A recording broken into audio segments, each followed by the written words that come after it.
We should be good. Maybe. Meeting is now streaming live on Facebook. I see it on there, but I'm looking on Facebook for it. Maybe refresh your browser. There we are. I see us. So, like always, I'm going to share it to my fan page. Wait a minute. I just wanted to share. I didn't want to. Oh, wait a minute. Why is this locked? I want this to be public. There we go. Ah, that's the problem. Now, yeah, sometimes, there's some little technological differences for this and so forth. Technological. It's always fun. It's always fun. Okie dokie. No, I'm just checking my page. We there? We good? Yeah. Well, hi. I will say this.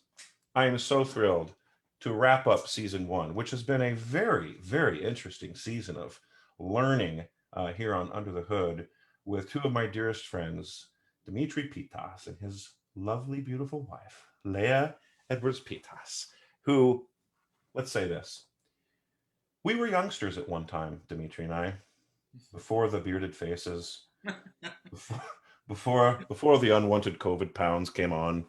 We met in Santa Fe, did we not? Yeah, 2002. 2002, not 2000. No, you were there. You had 2 years. You skipped a year, right? Oh, right. You were there in 01, 02? Yeah, I was 2-3. Oh, 2-3. Okay. Yeah. So, yeah, 2002. I have fond memories of us swimming in Bruce Donnell's pool. That was fun. Do you now? Go on. I'm so glad I could be here for this. Cheers. Already out. Cheers. Cheers. What a lovely time. Well, oh my gosh. So, and then Leah, I met you through Dimitri, his better half. Do you know that I actually think you and I met before that?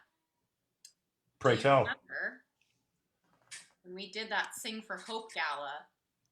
Yes, at the Juilliard School. At the Juilliard School. And I think that was just before, and then you and I were sort of like, oh yeah, I think I know you, when we met through Dimitri.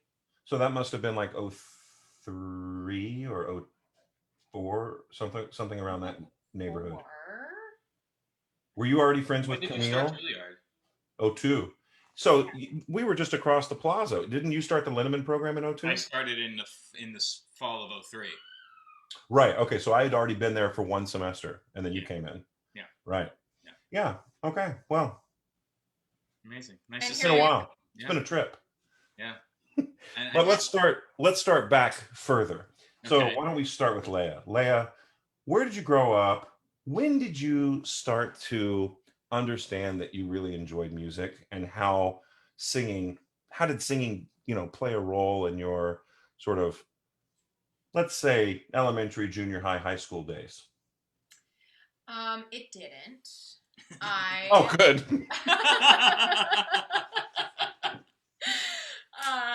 I actually started as a pianist. Oh, okay. When I was 7.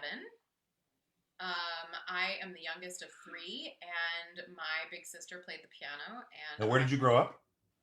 Richmond, Virginia. Richmond, Virginia. Okay. Mm-hmm. And I wanted to do everything that my older siblings did, and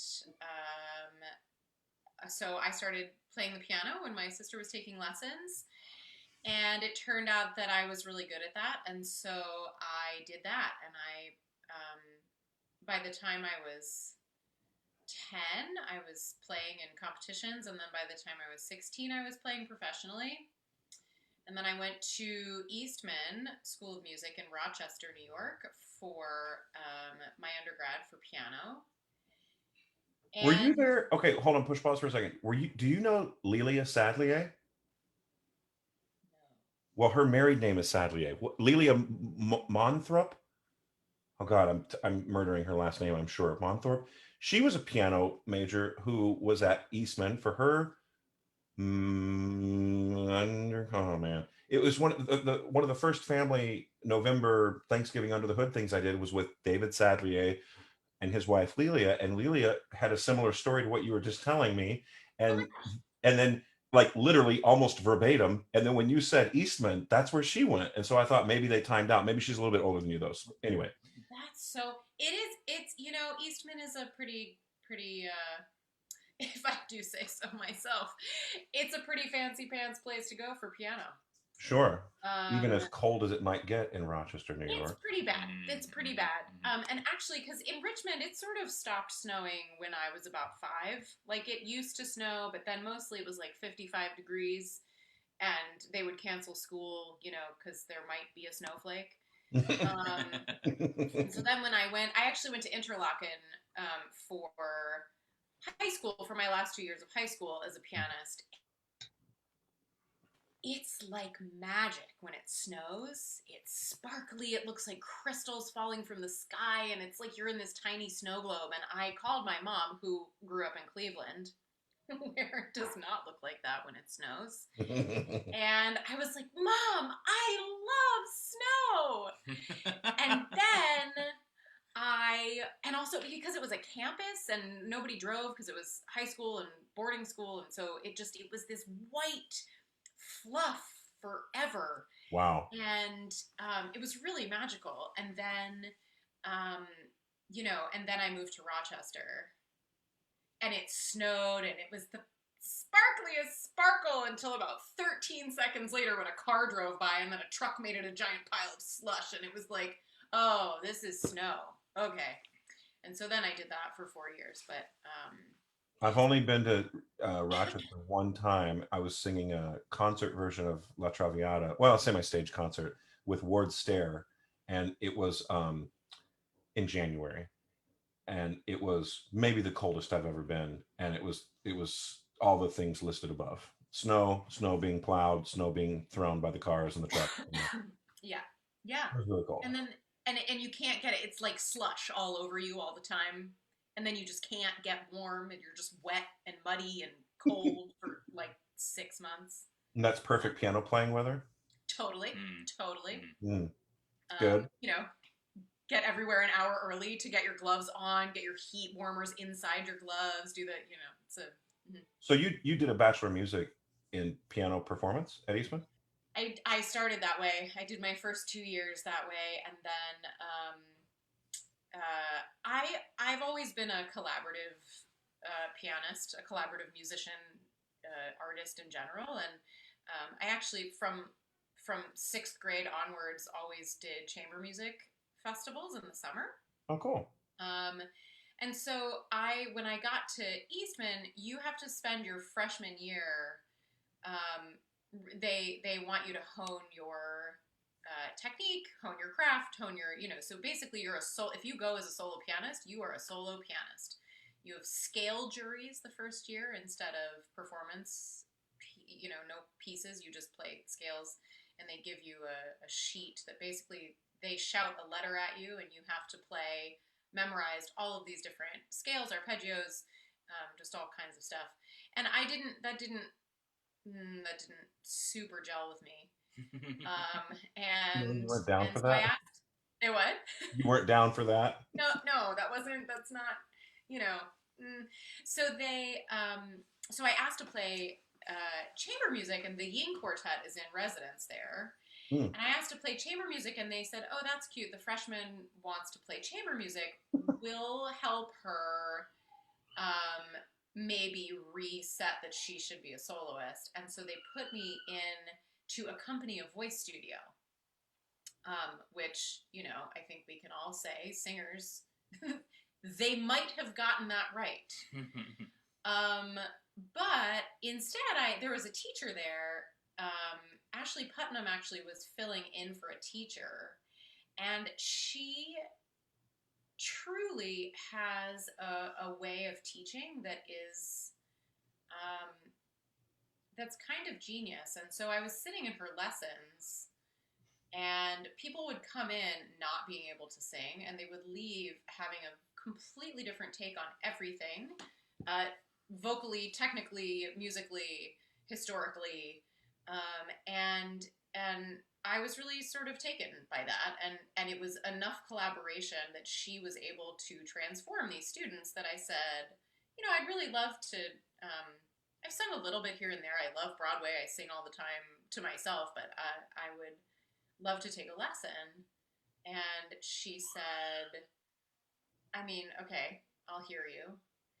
And so then I took a lesson, and she was like, you have to, stop this piano nonsense. You have to be a singer. And so, Okay, let's push pause on that. Yes, do it. On the rest of that story for a second. Dimitri, how did you get involved in singing, and when did that start to take a hold of your life? Was that something earlier, or did you play kazoo for a while before getting interested? Well, I had mastered the kazoo, and I thought that there's nothing I can't do on this instrument. Right. So right. I decided to put it down and find something else to do. Mm-hmm. And tenordom found me. That would be a great story. Unfortunately, it's not that cool. I went to school. Okay, it was the ukulele. It was the kazoo. I went to school. I went to the Crane School of Music to be a music educator. And But wait, but what brought that idea about? Well, I was it was like my junior year of high school, and there's the murmurings among everybody is, oh, you got to figure out what you want to go to school for. You got to figure out what you're going to do with the rest of your life. And so, I had a guidance counselor, and they said, they tried to kind of narrow down the things that I like and the things that I could make a career out of. And at the time, this time, were you in choir? Yeah, I mean, yes. If we want to go, all right, let's go to the beginning. When I was like 4 years old, I stood in front of my entire Greek Orthodox Church congregation in an Evzona suit, in a Greek soldier suit with the pleated skirt and everything, and the hat and the vest, and I sang the Greek national anthem. And it was rapturous. At 4 years, at the age of 4, yeah. And so that kind of you could say that's when I caught the bug. And then you fast forward to when I was in 6th grade. I really wish we had a photo of that. Was there a standing ovation? I don't remember. When you're 4, everything is a standing ovation, right? So no, Larry Brownlee's first performance publicly was a standing ovation. So I kind of hold everyone to that standard. I am not as good as Larry Brownlee then. Neither am I. But I was in the Music Man in 6th grade. I missed the auditions, but the music teacher knew that I had a voice, and so she asked me to come and audition the next day anyway as a kind of a formality. And they gave me a role. I was the conductor of the train in the beginning, and this is in high school? No, this was 6th grade. Oh, 6th grade, junior high. Okay. No, not even. Well, okay, maybe for some. Or elementary, whatever. Yeah. Where I grew up, it was K through 6. Yeah. 7 through 9 and 10 through 12. Okay. So that's kind of where I was on stage, like in a production of something. Okay. But I was playing the violin from 4th grade. I was playing the euphonium from 5th grade. So I was in the music. I was doing music a lot. Okay. And then we got into 7th grade theater arts. I was in the shows every year, and we were doing Grease, Pirates of Penzance, Oliver, all those things. And I had some roles and some didn't. And then high school choir, I was in the Camerata, which was like a kind of audition group of a smaller group as opposed to the larger choir with everybody. And were you a tenor? So that's when I decided that I wanted to do music for a living. Well, were you a tenor in high school? I mean, sure. Yes. I mean, I sang tenor in choir. Tenor 1, tenor 2? Tenor 1. Okay. Tenor 1, yeah. But I didn't. I was a bass. I used to crack all the time. Like I'd never taken a voice lesson in my life. I just like to sing. And I was in choir, and I just like singing all the way up there, like kind of stuff. Yeah, exactly. Right. Like, is it if I'm bleeding? I'm bleeding a little bit. The veins, popping, and just push 2 fingers and hold up the leg. If you just hold up the leg, you'll be fine. Hallelujah, hallelujah. That kind of stuff. Yeah. Yeah, that's normal. So okay, that's Totally good. normal. Right. Good. Good. So I actually didn't have my first voice lesson until I was in college at the age of 18. At which you had already decided to major in. Well, I was either going to be a music teacher or a math teacher, and I knew I wanted to be a teacher because you get the summers off, you get paid, you get paid all 3 months or Right. whatever, and you get the holidays off. It sounded like great. My dad was like, "You should be a teacher." I was like, "Yes, okay, I'm going to do it." So I went to go be a teacher in music, and while I was there, that's where I fell in love with opera. And so I changed my degree in my 7th semester from music education to music. Sorry, 7th. 7th, the first semester of my senior year of college. Better late than never. Changed from education to performance, and I went and auditioned and did a master's program to continue studying the voice at McGill University in Montreal. And where was your undergrad? The Crane School of Music in SUNY Potsdam. Potsdam. Okay. Okay. Yeah. Fellow alma maters include Renee Fleming, Stephanie Blythe. Oh. Yeah, Maggie Lattimore. Yeah, good groups of Good people. good people. The good people. Mhm. So now you went to the McGill School in Montreal. Yeah. Yeah. Okay. And looking back, and let's just stay with Dimitri for right now. When you decided to switch over to voice, was that your first like formal voice lesson, like in your 7th semester of, or had you been taking voice throughout college? I was a voice major in college. Okay. My Music ed with voice emphasis or whatever. So you were okay. voice concentration. Yeah. Well, what were some of the things technically that you realized you didn't have to manually lift the larynx with your thumb and finger? What were some of the technical things that either surprised you or that you had trouble with as you started taking formal lessons? Wow. I mean, there's a certain amount of control that's necessary, but also a certain amount of release, and kind of finding the balance of the two of those things is very, very, very difficult. I think even for an 18-year-old. And Oh yeah. I mean, also just the fact that the tenor voice kind of, it's not a bass where you really need to wait, sometimes a decade to a decade and a half before the voice kind of comes into its own. But the tenor voice, in order to build up the musculature and the stamina necessary to be able to maintain, a posture to navigate the passaggio, for example. I mean, that takes a long time. And I will admit, like, I liked singing, and I was in college to sing, but like, you didn't find me in the practice rooms, for hours every day, like some of my other classmates. But then again, I was a voice student, and how many voice students, are in the practice room for all hours? of mine are. Thank you very much. Yeah. Other than yours. Of course. Okay, so what was it that clicked that made you say, "Nah, I gotta sing. I gotta major in vocal performance. I gotta take this seriously"? It was just I don't know. I found there was a way of singing. There was a way of carrying up the sound, and not having to flip into a falsetto to sing anything above an F sharp. That was really intriguing. That was really. Do you remember how you found that? No. No. Sometimes I feel like I still haven't found it. Well, I remember one of my first teachers. He would say, "Do this." Yo, yo, yo, yo, yo, yo. And I would look at him and his face would turn like purple. And I was like, what are you doing? How are you doing? What are you doing? I'm supposed to do what you just did?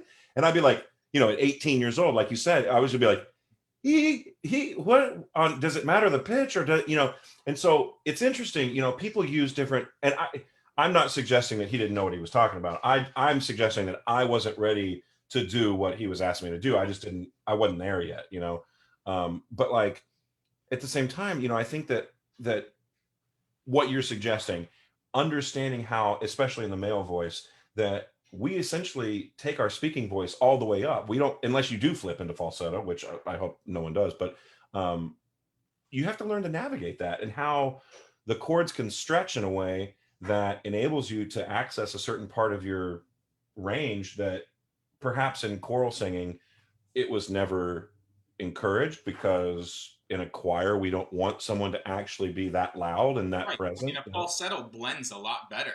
Sure, sure. And I When you think got that's 15 guys singing in falsetto, that's a nice full sound you got. So, sure, sure, sure.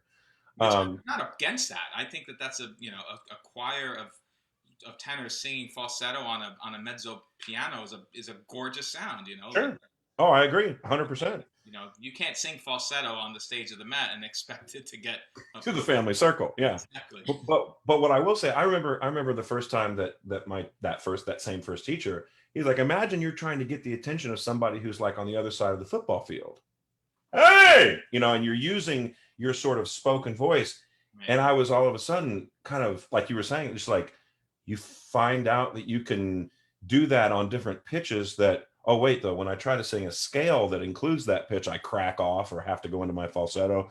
But if you think of it in a different way, like you're just shouting or whatever, Your body it's something. naturally does what it needs to do in order to get through that. Yeah, yeah. Yeah. I mean, that is something that maybe even as soon as a few years ago I started to experience with the voice, is that looking at it in modern terms, I should say, we always talk about chest voice and head voice, right? But Right. what is that? Right. What is like? And I've always kind of grappled with that until it was put into terms for me that I could understand, which was there's my speaking voice, and then there's the voice that I want to use in order to get attention. And that's the difference for me, and you can sing in this speaking voice up to a pretty good point. Right. But at some point, you're going to have to go into your getting attention voice. Right. Right. And if you break that down as to kind of, and then all you got to do is figure out, well, how do you get in between them? And that takes an hour. That's just really, you can Google search that and just Totally. read Wikipedia, and you'll be good to go. No problem. Okay, Yeah. good. Google how to sing through the tenor passaggio, and then whatever comes up, just do that. Just do it. Just do that. Just do that. Even if it's in Italian, just do it. Yeah, right. So Leah, yell really loud. Leah, I want to know more about your piano studies and how, when you're learning technique, what are some of the ingredients? I like to think of things as a recipe, right? Because I feel like, a lot of us cook meals and we have passions that are outside of music, and I think a lot of them are food. I don't know why, but I think about, you got the ingredients for a recipe that you want, or maybe you don't even use a recipe, but the ingredients that need to be in there. What are some of the ingredients that you would put into the recipe, or that you learned needed to be in the recipe for when you were playing piano? Well, so it's a completely different. Sorry, I'm going to give us a little bit more light. It's a little. Sorry. Hello. Sorry. Hi. No, it's funny, as a pianist, you spend 8-10 hours a day in a practice room, right? But at least that possibility is there. Your fingers don't tire out like your vocal cords do. Right. So, scales, and again, what I said about Eastman and scale juries, that's not a bad approach.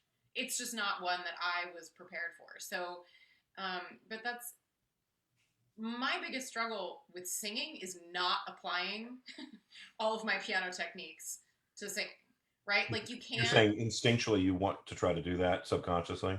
Well, just because I had 17 years as a pianist, right? Like, what are those? I want to know, what are those techniques that you used as a pianist? What I know nothing. I was born with one hand. I don't know if you remember. But I know. Well, there's a variety of stories that have circulated about how I lost my hand, but the truth is I never had one to begin with.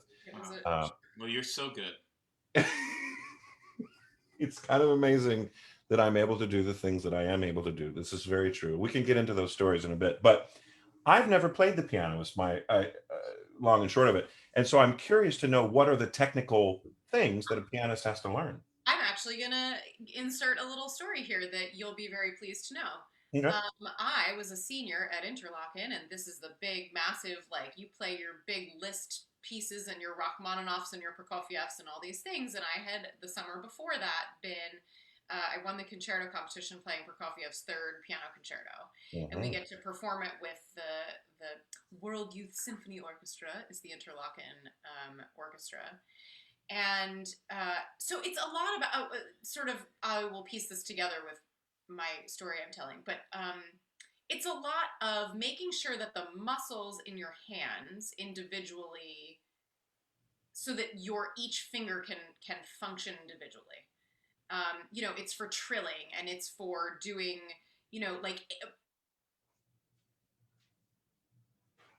which fingers. There's a lot of fingering, written in fingering involved in piano practice. There's a lot of scale and arpeggio, just making sure that you're getting the motion from the correct place in your body. You can't play from your fingers or you end up like this. Mm-hmm. You can't play from your, if anything is tight at all, you lock your elbows, you lock your shoulders, you lock everything. And if you're locked at all, much like with singing, there's zero freedom. There's zero, it's the same thing in weightlifting, right? Like if you're gripping anywhere, it doesn't actually access the muscles that need to be accessed. Right. Or free up the muscles that need to be free. And so for piano, in order to let your fingers be as facile as they can be, it's really more of a back, upper and lower back exercise of making sure that you're allowing your arms and your elbows and your wrists and just everything to be free. So a lot of the like playing octaves, these octave etudes and stuff that Chopin wrote, and assorted other people who love to write etudes. The practices are simply to free up your hands, to free up your wrists, and so they've worked themselves into beautiful pieces of music. But each technique can be applied to the various pieces that were written for, the largest stretch. Rachmaninoff loved to write 13ths, right? Like that you were supposed to reach with one hand. And that's a problem too, like depending on your span, his span is much bigger. His wrist locks a lot less easily than mine does trying to reach, this. But doing this is trying not to make these fingers, lock up. These I can't do that. See, my fingers lock up when I try and stretch out, It just, they need to be, this Oh, all right. needs to be facile, right? It needs to Wow. be like they shouldn't move, but this all has to be the same movement. This has to be free, and this has to be free. So it's a matter of, it's a little like dancing, a little like, an athletic sport. But Right. what I was going to say, to tell the story, to tie in, sorry, I'll let you talk. No, go ahead. Also, my biggest problem as a singer is I don't shut up. But so my senior year, I was like going in gangbusters to play these huge pieces. I was super excited. And then I was playing, football on the quad. And a friend of mine threw a football and I missed it, and it caught my hand and it shredded the tendons in my pinky. And so I couldn't play. Wow. And that's kind of a big problem. I had already done all of my auditions and I was into Eastman, and this was, thankfully I didn't have to panic about that. But I had a composer friend who wrote me a piece called Piece for Leah's Right Hand. And it was this magical, huge piece that spanned the entire keyboard, that was, technically completely insane and awesome. And I performed Piece for Leah's Right Hand. And it was so, I was on somebody else's senior recital. They let me be, I actually might have played it on his senior recital. And it, I still have it to this day and can play, but it starts with this huge crossover and slams a chord down in the bass. How amazing. Anyway. Well, I have to say that was my experience as a freshman vocal performance major. We were required to take piano lessons, and all music that was written for left-handed piano was for a concert pianist who had injured their other hand. And so I'm looking at this stuff going, I don't know how to do this. I can't do this. And so I changed teachers because he made me cry a lot. And so then I ended up studying with a very kind man who says, "Oh, we can just find like a cello piece that you can just play that's in the bass clef, and you'll be fine." And I'm like, "Thank you." Yeah. But that's interesting because, like you said, you mentioned briefly that there's a similarity between those techniques. But yeah, I mean, if you think about singing coloratura, there's no success story that starts off with like, well, if you just really shove your voice into each individual note, that's the best way to sing florid coloratura. That's just meets like, I don't know, that's what I do. That's why. Hello. Hello. But yeah, there has to be a release. I mean, I think um, one of my favorite quotes from Lamperti's Vocal Wisdom is, "The difficulty in learning to sing is finding its simplicity." And I think that through that simplicity is a lot of like, oh wait, why am I using so much muscular effort? Oh, you mean I can just relax and release that? Oh, and wow, all of a sudden the voice opens up and the freedom is allowed. It's kind of amazing how that works. By the way, Fran Schneck Bernstein says that you were a great student. Oh my Aww. goodness. She was my third grade teacher. Oh, that's adorable. Yeah.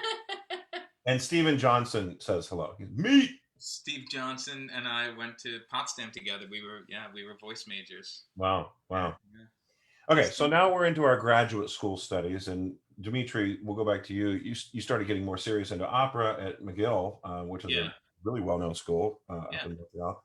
So what were some of the things that you were learning there that you didn't get from undergrad that were sort of opening your eyes up to helping you access that Well, tenor voice? I will say, so one of the reasons why I chose McGill was because I was following technique. So when I first got to Potsdam, I landed in the voice studio of the choral director. There was Hmm. an influx of freshmen that year, and there were four of us who went into the choir conductor's studio. His name was Dan Gordon, and he's a dear friend, and we actually just recorded a little thing for him to play in a virtual concert, a Christmas concert down in Florida. So Oh, cool. yeah, and so, but he was straight up with me, like when we had a couple of lessons, and he's like, "Look, if you want to continue like earnestly studying voice, you I'm only going to do this for a year, and then I'm not. I told him I'd do it for a year, and then I'm going to go back someplace else. So if you want to study like solid technique with somebody, you might want to get another teacher or go into another studio." Hmm. And so I started to hunt, and I sang for a guy named Bob Lowen. Um, and my first lesson with him, he was like, "Do you want to study opera?" And I said, I don't really know anything about it. Like I was there to be a choral conductor and maybe sing vocal jazz. Hmm. Prior to that, the people that I listened to most were Tony Bennett and Frank Sinatra and things like that. Hmm. So Hmm. um, so he said, he gave me my first lesson, like my real lesson about the extension and stuff. And, Oh, wow. and so he said, well, go home and listen to the CD and tell me what you think. And I went and listened to it. It was Robert Merrill and UC Bjorling singing the Pro Fishers, Zinka Milanov and all that stuff. And I put it Yeah. in my stereo when I got there, and I hit play, and like I was asleep 6 minutes later, right? Like, Okay. but then the next morning, I woke up and I took a shower and I came back in and I just instinctively hit play on my stereo as I was getting dressed for class, and then the Pro Fisher duet started, and I heard it for the first time, and it changed my life, and so thanks Bob Lowen for that. So the reason why I went to McGill was because I studied with his teacher, who was Bill Neal, Hmm. and his wife Dixie Ross Neal. And so I thought, okay, well, I've been studying this technique for 3.5 years. I might as well, if I'm going to do a master's or maybe even beyond that, I should kind of stay studying. So I went there, and I was very fortunate to be able to continue kind of a seamless study of one technique, because Bob and Bill were both talking to each other about me, where I was going, the kind of advancements and the steps and the plateaus that I was on my entire undergrad. So Mm. by the time I got there, he already knew my voice and he knew where to go with it. So that was really great. That's So at that amazing. point, I'm like 22 years old, and the voice is starting to fill in and kind of get more colors. And one of the great ways that Bill would teach was talking about colors specifically, and like how when I was singing something operatic, it was the colors were very dark, but when I would go with something that was more art song or whatever, we would start talking more about pastels, as far as kind of the how those colors can influence the sound, the flavor of the voice, and the color, Hmm. the tone of the voice, which was great. And that was kind of something that I had never experienced prior. Everything prior to that was always just about navigate, breath, compression, stuff like that. So it was nice to finally, when I had gotten to my master's, I was kind of discovering how to be more of an artist and Mhm. less of a singer. Yeah. That was great.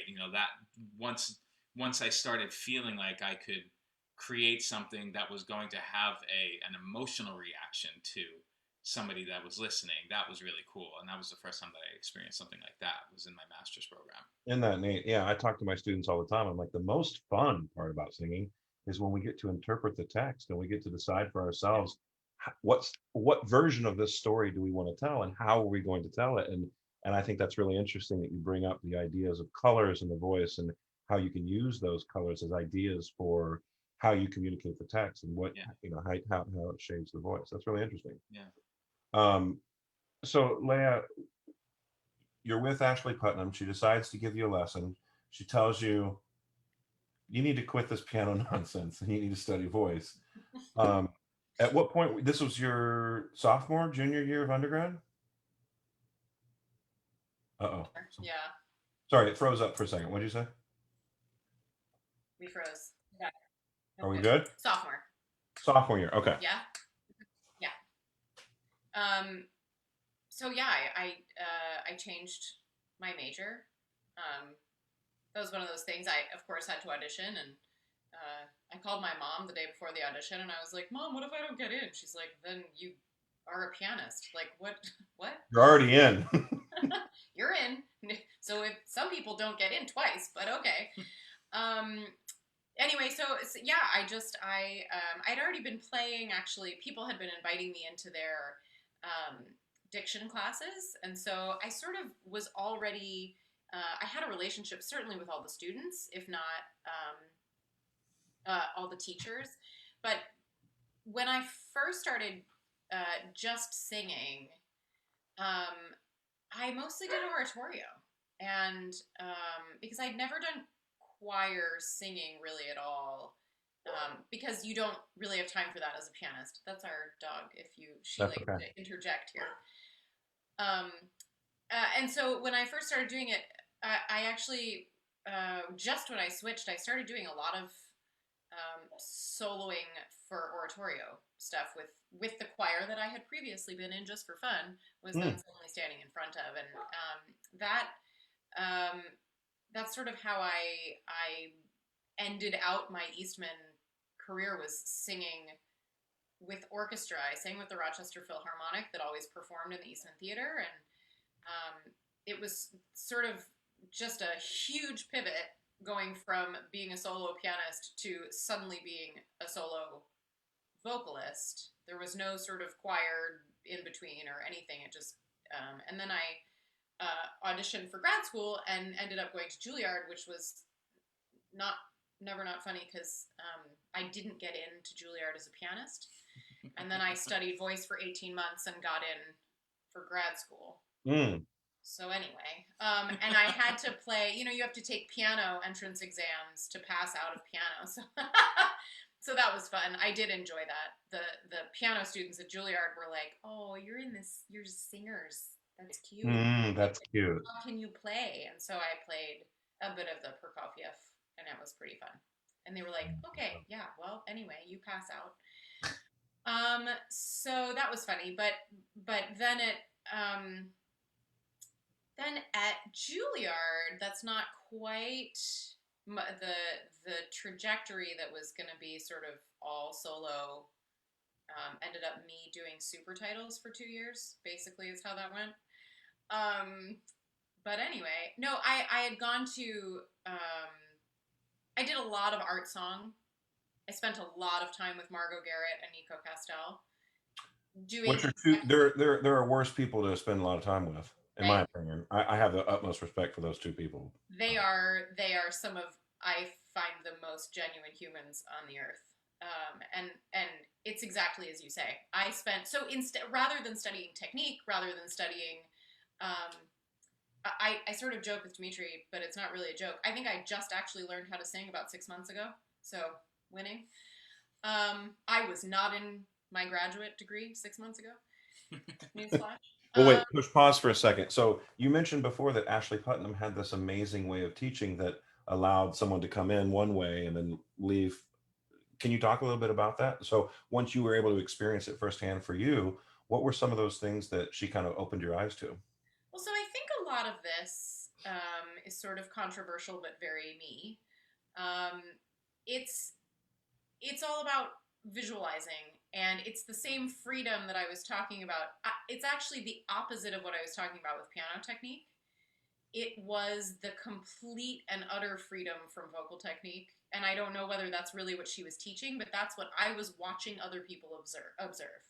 She could free people up, get them out of their own heads, whether it was visualizing the, train the being in a tunnel and seeing the light, or doing that. It was all very ethereal, touchy feely, just getting out of your head and Hmm. not trying to fix things in the passaggio, and not trying to fix each vowel and half vowel on what's, and I totally get the validity in all of that. But for those of us that are perfectionists, that's a horrifying way of teaching, of not teaching, Study. of comprehending technique. Right, Because right, I go home and I study my graphs and I study my vowels, and I do this all the way until I'm hoarse, singing wise. I can right. do it with piano, but not with my voice. Yeah, I mean, And some people work I mean, there's for me personally, there's no denying that Thomas Grubb is one of the world's, experts on French diction and coaches. But I had one coaching with him when I was a student at Juilliard, and he gave me that chart where I was supposed to base all of my French vowels off of, and I was like, I can, okay, thank you so much. I couldn't comprehend that. For me, working my French with Denise Massé and with Nico was a worldly different. And like you said, some things work better for others, and I think that act of visualization where it was perhaps less technical, so to speak, with, like you say, a different vowel modification or adjustment for each half step. As I know a teacher who teaches that exact way, f- for a perfectionist, that might drive you a bit crazy, yeah, well, and also for me, understanding, I mean, understanding the history of the piece, and understanding the structure of the sentences, and understanding, the flow of the language, and the actual physical pictures of the space where these, of the land where these things were composed. And Hmm. Dimitri and I have this conversation all the time when we're working together. He's an amazing technician, and I'm like, but can you see the very pretty ocean? you know? And so watching the two of us try to sing together is really funny sometimes, but there's a balance. And so I studying with Nico and studying with Margot, listening was such a huge part that I feel sometimes is absent from vocal lessons. Like, vocal technique is about these two tiny folds that you can make happen. Hmm. And so everything else is gone. And Margot and Nico made it the utmost significance, listening not only to yourself, but listening to the silence, listening to the breath, listening to the, you know, listening to the brain, for lack of a better word, but like, or um, explanation. But it Right. just, because it was about the whole. It wasn't about trying to manipulate anything. It was about creating the picture and where the voice sort of fits into that. And so I worked a ton with Reed Woodhouse. Was he there when you were? Love Reed Woodhouse. I Right. love that guy. So he was another incredibly influential human in my life, and I just, so I went for an opera degree and spent, gosh, little to no time doing opera. I Hmm. was not in any of the operas except I was an excellent dancer in L'Enfant et les Sortilèges. Oh, you were there. Did you? You weren't I there. wasn't there. I had just left. That was I was there from '02 to '04, and so I think L'Enfant was maybe the year after or oh something. four. Yeah, Yeah. and I actually saw that. When I was in Lindemann, I saw Leah perform in while she was at Juilliard, which is Oh really wow! I So how was did the you? bergère. I will say that. yeah. I was the You bergère. were what? The bergère. There you go. So how did the two of you meet? In Santa Fe. It was 2006, and I had just been invited back for my first principal contract there, Yeah. and Leia was an apprentice artist, and so we met at the Some we had cantina. mutual friends.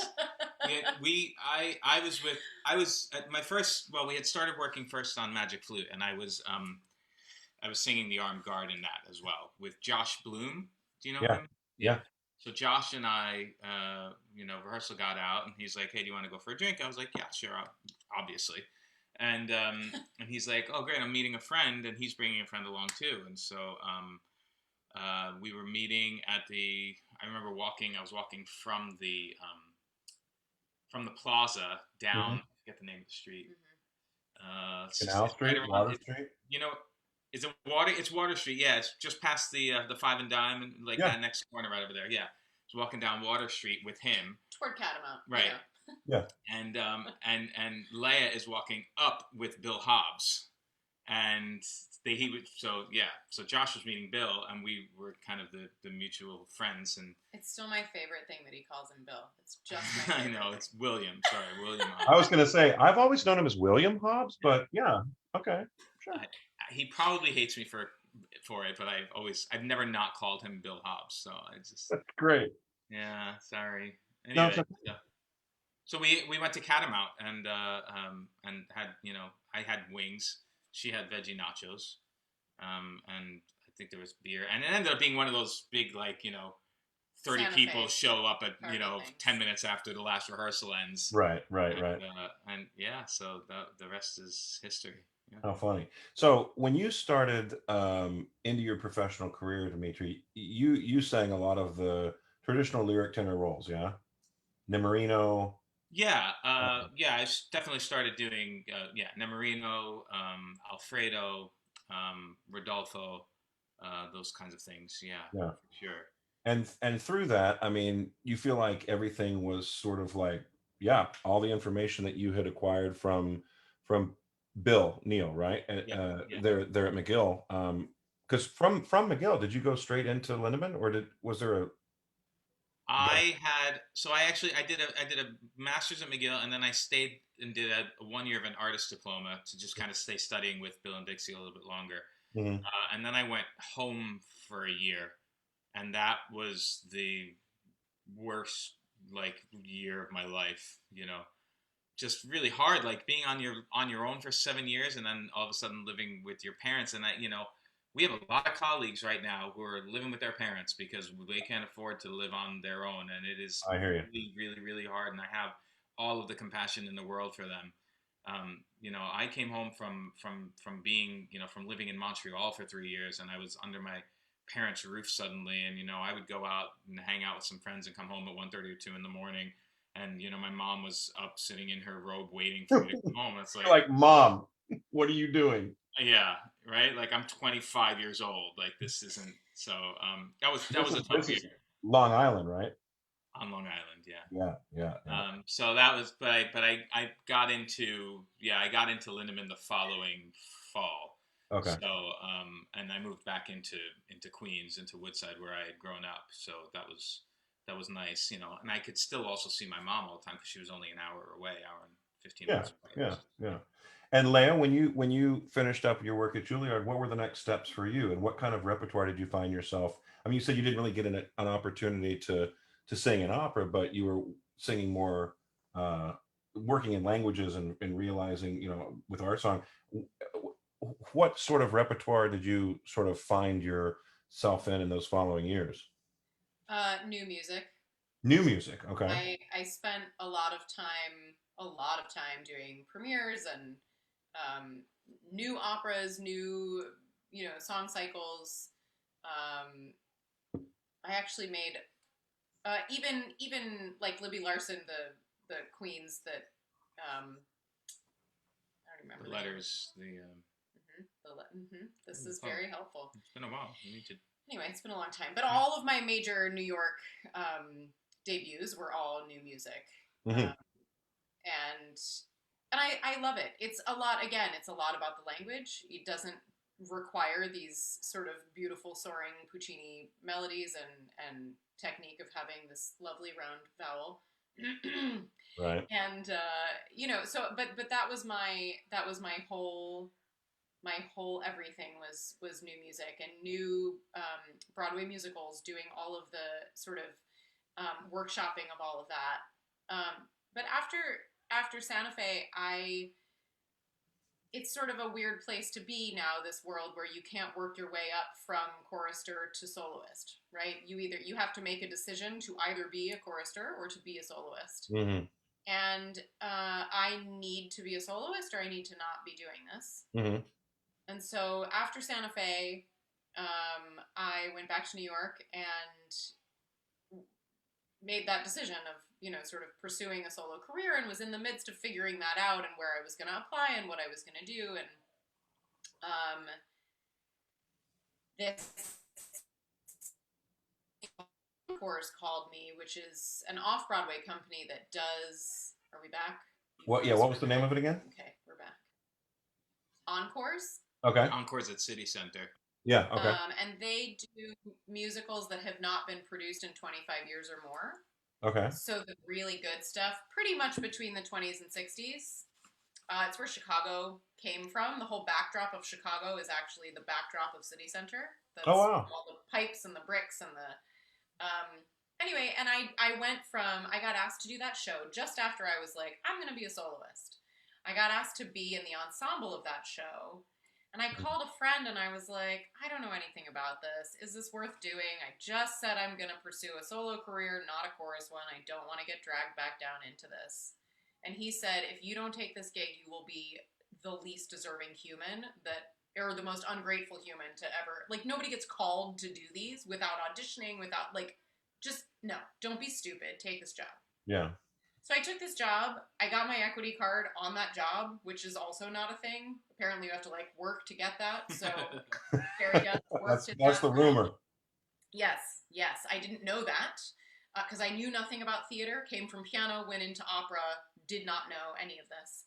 I was living with 2 theater majors at the time, and they both wanted to murder me. I was gonna say, I bet they were a bit jealous. It was one of those, what did you do today? And I was like, and then I went to equity and I got my card and like, just was talking. And they were like, I'm sorry, could we step back a minute? You did what now? Right. Like, I had to go to equity and get my card. She was like, that's not the way this works. That's not what. Anyway, so I did this show. And then over the next 3 years, I went from being the youngest, babiest, most novice person. I then had done 8 shows with them in 3 years. And was the person who had done the second most shows in ensemble for encores. And I was like, wow. I don't feel like this is pursuing a solo career. Right. So, yeah, it was just, but I was working consistently and I could pay my rent and I had this cute boyfriend and I was traveling the world because I went wherever he went. This was before you met Dimitri? My job, what? This was before you met Dimitri? No, this... Yes. I'm kidding. So this, I kid. It's a joke. It's just a joke. It's very funny. Yeah. So how do you feel like the technique that you had established from your experience prior to that held up? I mean, were you doing like typical 8 shows a week kind of thing with their... No, so Encores is only a 2-week... I've never done an 8 show. Okay. I would be really interested in talking to somebody how that, because 8 shows a week singing that, with I mean, I assume you were mic'd. And so, I mean, even that, talk a little bit about that, what the difference in technique when you're amplified as opposed to learning what you had learned up until that point, which I'm assuming was to project your voice without amplification. Right. I mean, so that's, I'll probably get, lambasted. or all over the internet they'll take this one clip. You don't actually have to have technique to sing with a microphone. You need microphone technique, Right. but you don't, because all the technique that you learn to make all these beautiful partials with your body, to sense the vibrations, to feel the space, to find all of the particular vowels, Right. none of it. I mean, you can't. The microphones don't pick up those partials. They go anytime. Whenever I would go into auditions and sing like an opera singer, people would be like, "Thank you very much, thank you." Right. And whenever I would go in, some of the most brilliant singers that Broadway singers that I've stood next to on a stage, you literally cannot hear them when you're standing next to them, and yet they are the Grand Tony winners of the world. Wow. And so it is a completely different technique. Yeah, sure, sure. It is not a vocal technique, it is a microphone technique. Wow. Which I doubt we have time to truly dissect in this moment, but that's interesting. That's really interesting. So, I mean, once you're out of the bubble and you're no longer having weekly lessons, whether it be at undergrad or master's or performer diploma or in a young artist training program, and you're out performing and you're out doing your thing, sometimes we hit hiccups. Did y'all ever have any experiences like that? Oh no, it's been perfect and smooth going all along. Right. Well, what were the hiccups, and how did you sort of deal with working through those? I mean, it's hard, at some point there was one year where I was in a 12-month calendar year. I was on the road for 10 out of those 12 months. 10, wow, yeah. I was home for 8 weeks, cumulatively through the year. So, a week here, 4 or 5 days there, like that. Right. It was that hectic of a schedule. And you don't really have time to study at that point. Right. Everything is all just about kind of patching it up and trying to and make it sound good and just try and get it out there. Right. And that's really tough time. I think I won't stress enough the importance of the work that you do behind a closed door versus the work that you do when you're out on stage, because both of those experiences balance out the kind of performer that you are. Right. And when you're just out there singing all the time and you're not really taking time to kind of, I don't want to say analyze, but you got to figure out what's going on. Like, you could say organize. Organize. That's a great way of putting it. Organize. Like, I would be out on stage and I'd know that a passage is coming, and there were moments when it's just like, I don't know. I literally don't know how to. I don't know how to organize this. I don't know how to get myself through this next page. And are you thinking of a particular role? No, not in particular. I mean, I can think of instances where that has happened. One of the arias that kind of always jumped up and bit me was the Ella mi fu rapita from Rigoletto, the Act 2. Yeah, that's a very difficult. That's a difficult piece to maneuver. Of course, the final aria from Lucia. Mm-hmm. You got the chromatic stuff that leads up through the passaggio, and like Marcus Beam. Google it. Just Google it. You'll get right through the passaggio. It's no problem. Right. Marcus Beam used to tell this story about how he was. I probably shouldn't out anybody, so never mind. But the tenor was. They was doing an English version of it, and. Bell'alma innamorata, bell'alma. The words were "you spirit sweet and tender," and Marcus's interpretation of the tenor doing it was "you spirit sweet and tender, you spirit sweet and tender," and he'd have to like shake it out in order to get through what was happening, the amount of clenching that was going on. Oh, you saying talking about an English adaptation made me think of your old La Boheme, Que Gelida. I love it. He sings it to me every day. Oh, I serenade her daily with it. Every day. Your tiny hand is frozen, in a while it will be warm. So good. It's golden. So good. Oh my God. Golden. Well, yeah. So what do you do? I mean, you spend more time behind the closed door. You figure out how to Yeah, organize. but I mean, it's tough because like then you know when you finally realize, holy crap, pardon my French, I gotta work on this. You know, I Yeah, gotta figure this out by the next time I'm out on stage. So instead of spending like the 3 days off, like kind of recovering and I don't know, being a human, you know, you're suddenly finding yourself needing to be in a practice room in between your performances, you know, trying to organize and trying to find the vowels that's going to get you through the phrase and stuff like that. And right. it's really hard. And so, you know, finding the balance and, you know, just giving yourself the opportunity to rework things as you grow and as you get away from things, you know, is very, very, very important. And Agreed. it's, you know, it's hard. It's hard when you're, you know, when you're out there all the time performing that to be able to do that sometimes. And it's, Yeah. you know, but we all go through it. I definitely went through it. I mean, I remember one time it was very in the very beginning of singing Lucia. We were doing the addio, the B flat at the in the end of the End of first. Act One duet. Yeah. Yeah, exactly. And for another very different series of events, the main one being that I had just recovered from cancer, and that was my first gig back out on stage again. So that. Okay, so let's push pause there. I was gonna talk about how physical ailments can create challenges in vocal technique, and I'll never forget when I found out that had happened. But what were you do? You were like you were competing in a horse riding exercise or something? That's exactly. That's what happened. That's I was exactly right. before I was an opera singer, before I was a equestrian. music specialist, I was a jockey. Right. Yeah. But weren't you riding a horse and you fell off or something? I fell off of a horse on our honeymoon in No. Tahiti, and it got into a gallop, and I'd only been on a horse one other time, and it was in Santa Fe. Yeah.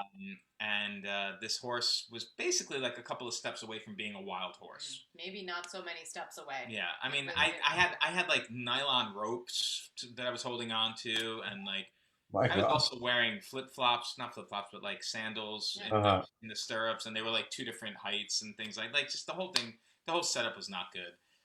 But this horse, like we got towards the end, and she took off on me because she was close to home and she was going to get water and get fed, and so this huge mare just started galloping, and I was next thing I know, I'm rolling in the middle of the field. Wow. I just have to do this because. Is this the horse? Yeah. This is the before picture? Yeah. What? That's the before picture, yeah. That is a beautiful, that looks like a fake. That's an actual, yeah, that's not a backdrop. That is actually like, so we're in a crater, yeah, a volcano crater that it's basically a pineapple grove now. Can I show them Wow. the after picture? You can show the after picture, sure. Oh my God. Which one do you want? That one. He fell and you took a picture? Well, it was in the hospital afterwards. Oh my gosh. Yeah. And who is the woman doing the? That was my nurse. Okay. Yeah, she was very excited. You'd fallen. You went to the hospital, and what did you find out? I'd like to take a brief moment that all my French that I was doing with singing, we were in a French-speaking country, and I had to fill out all the paperwork in the middle of a crisis on my honeymoon in French, and I nailed it. Woo! Okay, carry on. So study your languages. So I broke I broke 3 ribs. I bruised my spleen. I punctured my lung. Oh. And so the doctors were fearing that there was some sort of internal bleeding. So they sent me for an MRI or CAT scan rather. And the CAT scan revealed a 4-inch tumor in my chest that I didn't know was there. Wow.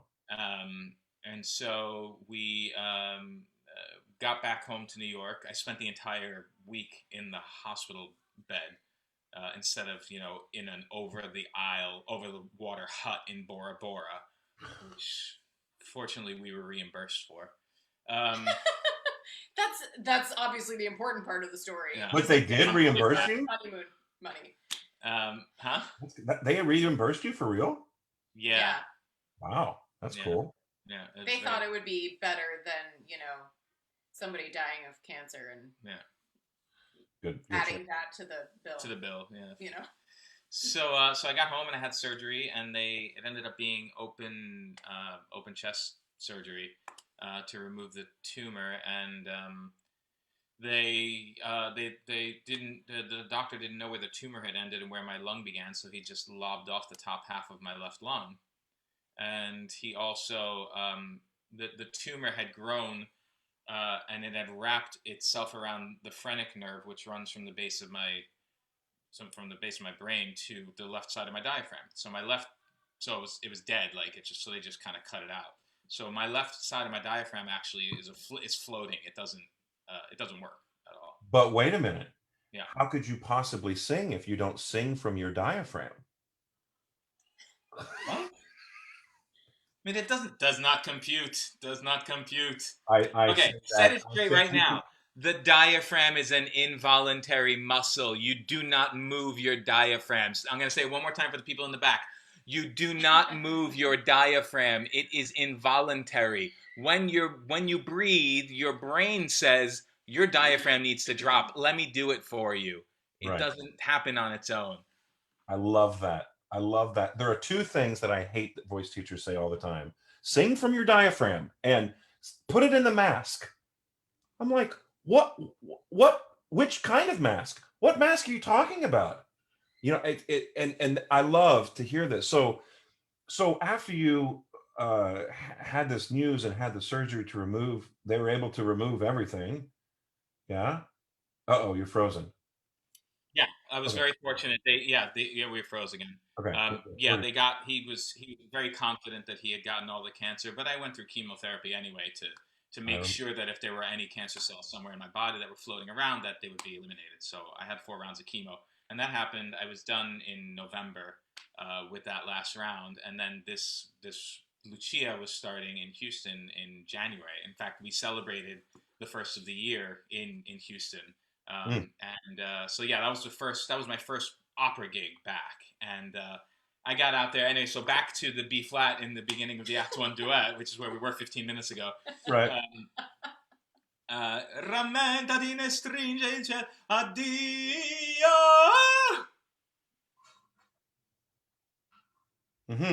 That was an amazing moment. And it just froze when you went addio, and you were like frozen. It's basically what happened. Anyway, that's basically was the end of the story. Yeah. You were standing there on the stage in the Wortham, and you went, "Oh, yeah, I guess I should leave." Exactly. I would normally go running off the stage, like crying, thinking my career is over. Right? Yeah. Like I can't believe that just happened. And instead, I was running off laughing hysterically at it. You know, so like because the fact I was alive and I was singing opera, and that was really cool. Gives you a different perspective. Different perspective. And, you know, I'm sure that like a couple of years later that happened to me somewhere, and I was like back to like killing myself over it and making sure I went to the practice room the next day to kind of to maneuver it and make sure I had it right for the next performance again. It's just, you know, but perspective and balance, it really is all about that. Yeah, no kidding. That's amazing. So you have found that since full recovery from that experience, has it impacted your singing at all, other than just a different perspective on life? I don't know, honestly. Like I don't know how long the tumor had choked my phrenic nerve and how long I was singing without a diaphragm. Certainly having a half of a lung less there was definitely a period of kind of adjustment. Yeah. You know, trying to figure out what is it something that is really happening? Is it something that I'm really feeling? Am I really feeling a lack of air that I can use and utilize? Like instead of a 30-gallon tank, you only got a 20-gallon tank or 24-gallon tank or something? Yeah. Yeah, exactly. So it was that took a little while to get over, and sometimes I feel like I'm still not over it. You know, sometimes you feel like, just where's my breath? Where did it go? And it's like, okay, Dimitri, that was like literally 10 years ago that you lost your half a lung. It's not really affecting you today, but it's still always there in your brain somewhere. You know, would things be any different? But you know, just kind of center it and say, okay, well, this is what it is. This is what I've got right now. So let's figure out my instrument as it is right now. You know, you take a trombone and you kind of give a kink or you tie a knot in it, you got a new instrument. It might not be the instrument that you played before. It might not be the instrument that everybody's used to, but it's the instrument that you've got. And so you learn how to play that instrument and sing and play with it as beautifully as you can. Mm-hmm. So, Mm-hmm. I don't want to say that we're adequately prepared for that as pianists, but some of the pieces of garbage that you have to play on as a pianist, you adjust that expectation of the instrument Right. really on a daily basis. I would imagine so. Practice Yeah. rooms, your own piano, playing for auditions. Goodness gracious. Please have love for your pianists at auditions, because not only are they trying to sort you out, but they're trying to sort out the instrument they're playing. Yeah, no kidding. Sometimes they have pedals, sometimes they don't. It's always a gamble. Wow, wow. And so, okay, so Leah, throughout this process, obviously you're there supporting him through all of this and continuing to pursue your own career, or I mean, how did that work with your own performance schedule? I did actually my first Broadway gig. I was covering, again, new venture into straight plays. I did the Terrence McNally masterclass Oh, cool. on the Broadway, but I covered both of the girls, the female students, which again, never not funny, having been to Juilliard and knowing all the places that all this took place. Because Anyway, that show is about Maria Callas's master classes that she gave at the Juilliard School. Yeah. exactly, yeah. And so that was also its own strengthening experience.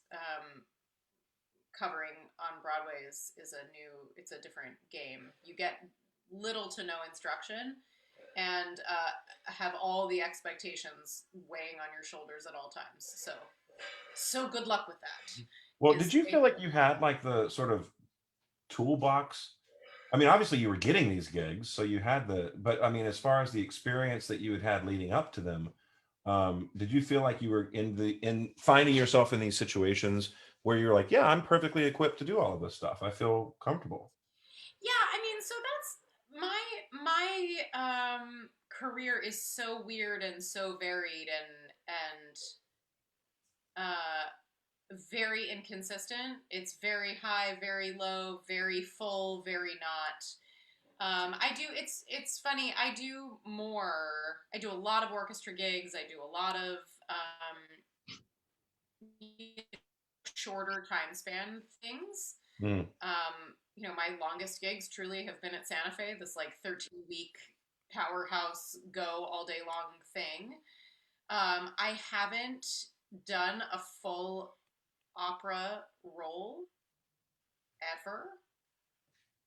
I sort of moved on to musical theater pretty early on after grad school. So even doing that, I've done a lot of regional work, but even those gigs are, 8 weeks. They're not, there's nothing, you need 12 to get your health care. So I've, made my healthcare weeks like twice because consistently I don't, I've had the great fortune of getting to pick the gigs that I want. I've never had to, again, the aforementioned boyfriend has sort of afforded me this lifestyle that I can pick the great gigs that I find exciting and not have to do all the stuff I don't want to. So my career has been incredibly varied. In fact, when we first moved to Charleston,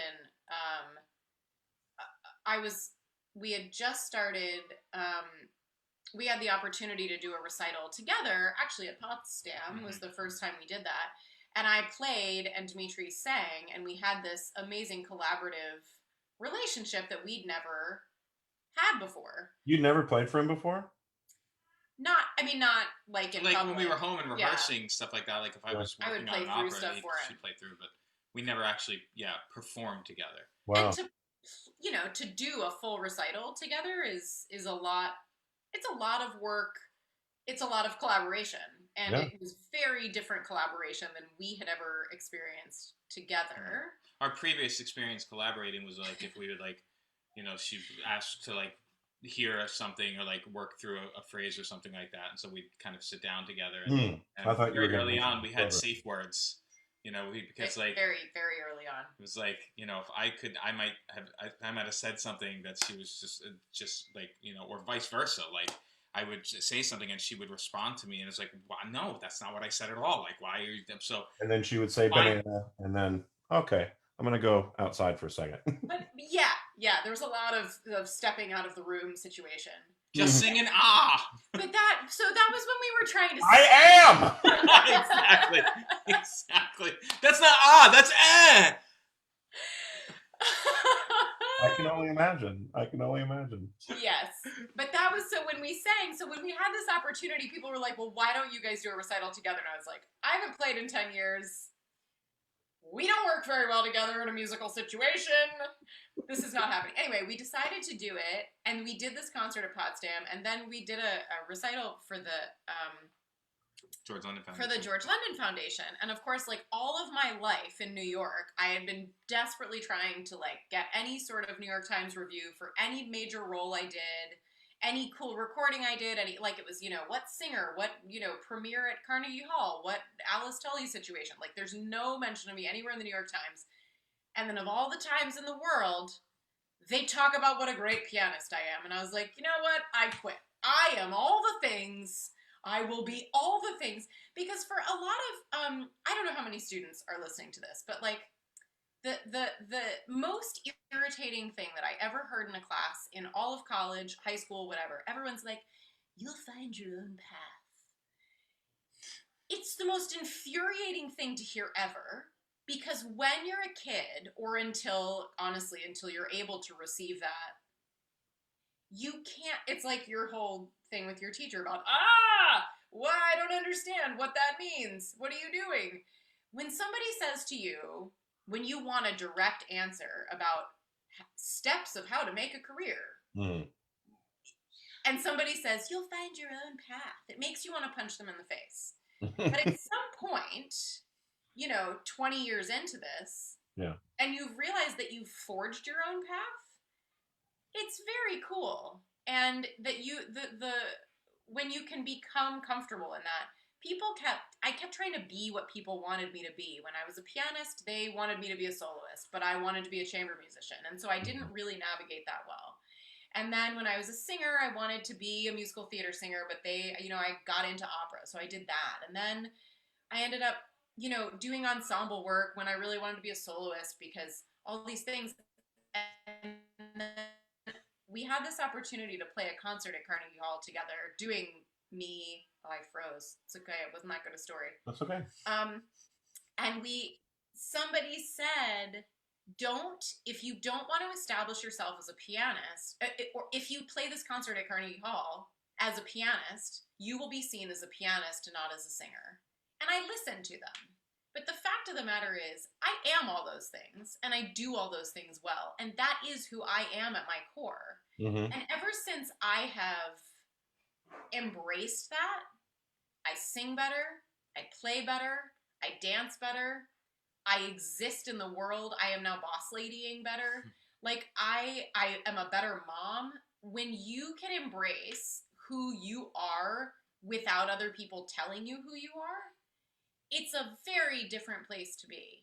Wow. And so in Charleston, since I've been here, I've written my own cabarets in which I play the Gershwin Preludes in my cabaret and I tap. And it's an hour and 15 minutes of me telling my story and being me and incorporating all of those elements into who I am and inviting the audience along on the journey. And I think that it's I don't think it's something that can be taught, but B, it's not something that's even encouraged in school programs necessarily.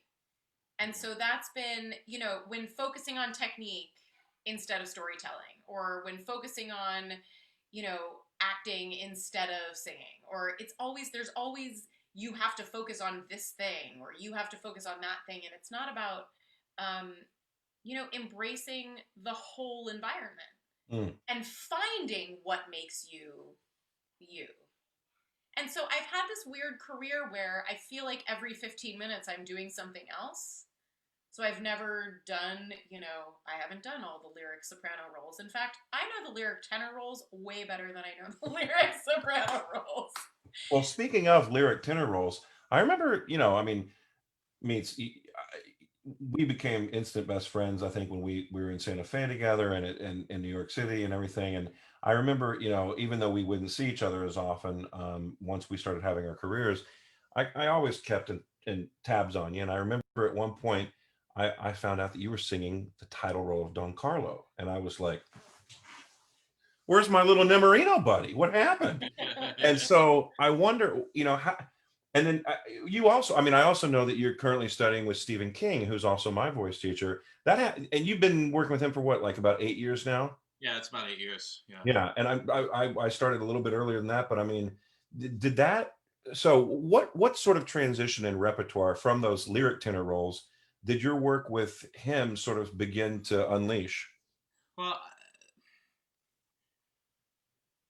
there's a point in every career where your voice is maturing, your colors are coming in a different way, and it's time to start thinking about what's happening next. Yeah, I thought in particular that Don Carlo was a good role because yes, it's a Verdi tenor role, and there are heroic moments in it, but overall, it's actually a pretty lyric role. hmm, Even if you look at the pieces at his numbers, the and of course, I actually haven't performed it with the 5 acts. I've only done the 4 acts in before I Italian. yeah, And the 5 act one is a completely different beast. I will definitely say that as well.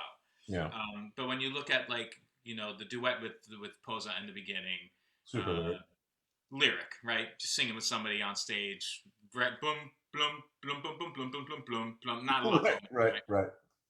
Then you get to the duet with Elisabetta, and that is again lyric and colorful, right? A lot of colors coming out of the orchestra, a lot to kind of go on there and to ride you, and you don't need to kind of gun through it, right? Hmm. So really, the first moment that has any sort of drama in it or dramatic necessity would be like the trio with Eboli. Hmm. And where that's it's kind of like that soaring singing that's happening while the other two are kind of yelling at each other the whole time, Right, and then right. you get into the auto de fe, and then finally is the final duet again, which is like full, but it's paced really well. And so doing Don Carlo as one of those first pieces that was a little bit bigger seemed to make sense to me, and it made sense to management at the time, and certainly Dr. King was.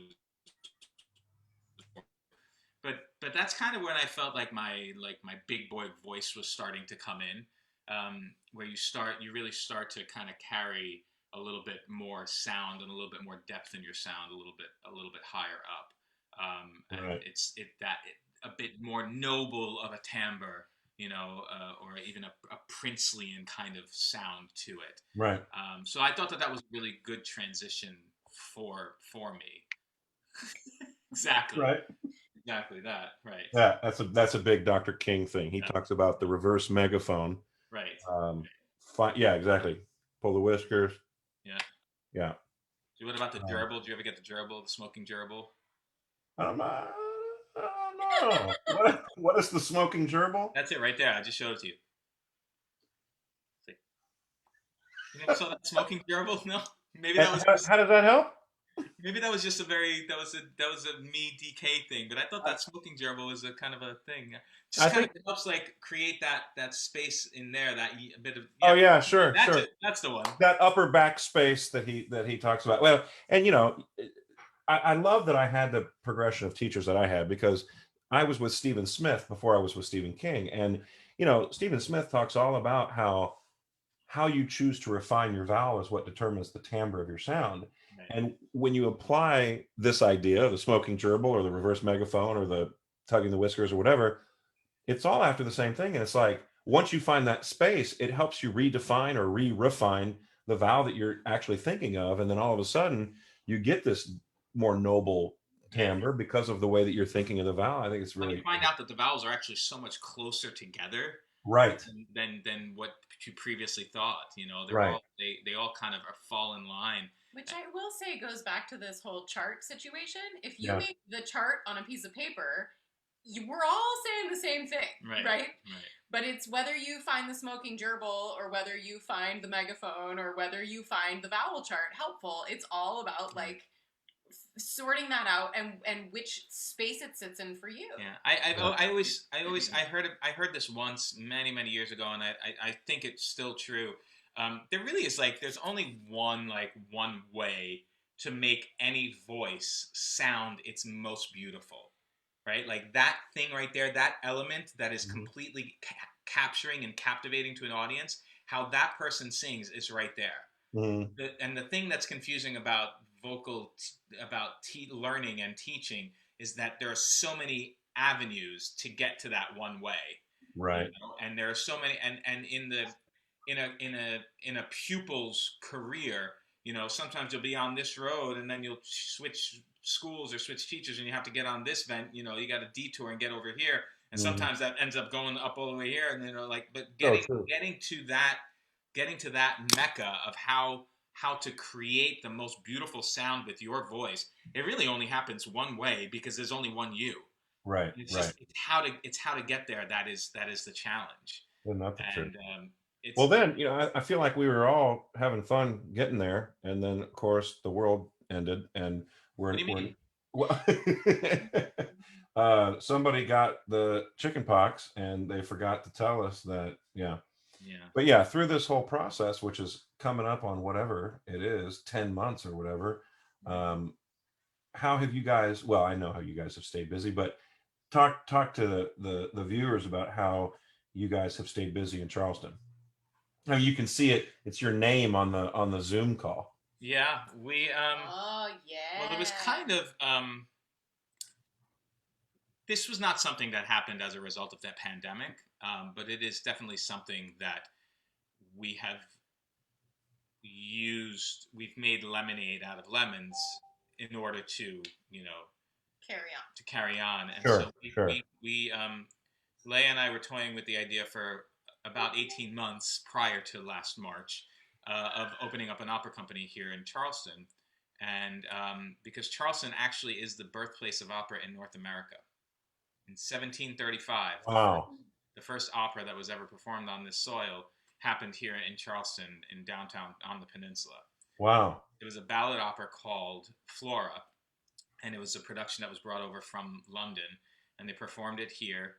And the following year, it was so successful, they performed it again for the opening of the Dock Street Theater, which was the first building in the 13 colonies that was built as an entertainment house, as a non-residential building.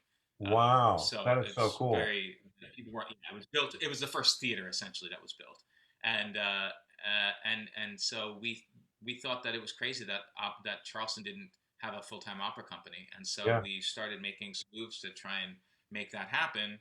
And then obviously the pandemic, me being home, not on the road all the time, gave us the opportunity to be together and to get it going. So we started what is called Holy City Arts and Lyric Opera, also known as HALO, and our slogan is "Opera for Y'all."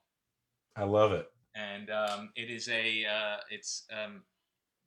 we want to bring opera and not only just opera but musical theater, because we want the company to be a reflection of both of us. Sure. So we will be doing those very, very good standards where you need a full orchestra and a full voice in order to project that over it of musical things theater. Things that were written for full orchestra. Rodgers and Hammerstein, so forth. Exactly. Right. Okay. That's actually Richard Rodgers back there. Yeah. Oh, there you go. Yeah. So, and that's Franco Corelli right there. There's the mix. And there's Tony Bennett. There you go. And that is Carlo Bergonzi singing Don Carlo right there, actually. So amazing. Yeah. So we like to hang out with people in our studio. So we started this organization, and it actually our Squillo got some lungs. Yeah. But we started on our driveway. We had with a piano on a pickup truck in our driveway, just giving a concert for our neighbors, and we have done, since April 16th or 17th, we've done over 100 of those concerts here. Wow. They're half-hour to 45-minute concerts. They're done in a socially distant, safe way. Right. If we feel like the audience is not socially distancing themselves, we will pack up and leave. We actually had the cops called on us at a place where they should have been called because people were not socially distancing. Oh, wow. And there were golf carts blocking roads, and there were a lot of people, and so we are now known as the Opera Hooligans. So there's worse things to be known as. Yes. Yeah. I mean, we're trying to live up to that name as much as possible. There's my dog. Oh yeah. It's Mhm. the feeding Witching hour. hour. Yeah. So, Well, hey, we should wrap this up. I cannot tell you how incredibly thankful I am for you to share your story with us, and I am so proud of the work that you've both done, and I'm so lucky to have you as friends in my life. likewise, And, I am sure that anyone watching this has learned a significant amount of information and been inspired in a number of ways. It was really great to hear both of your stories. And I can't think of a better way to wrap up season 1 for Under the Hood. So thanks again so much. Yeah, appreciate it. Yeah. Can we plug ourselves? Go to holycityarts.org. Oh no, Carrie Ann Matheson said, no, I just logged on. Well, Carrie Ann, I don't know why you're up so regularly. Yeah, Carrie Ann. Willkommen by the United States. Right. Sending you such a huge hug. Miss you. I'm sure she's talking to all three of us. I'm sure. Yeah, I'm sure. I love her to death. Well, I will immediately post this up on my YouTube channel. So all of season 1 will be there. YouTube.com/Weston Hurt. And of course, it'll be on all of our different pages for a little while until Facebook decides not to. So love you guys. I hope you have a great Thanksgiving holiday break, and continue to stay safe, and hopefully we'll get together sooner than later. Absolutely. Love you too, man. Thanks for having us. Thank you so much. Bye. Ciao. Bye.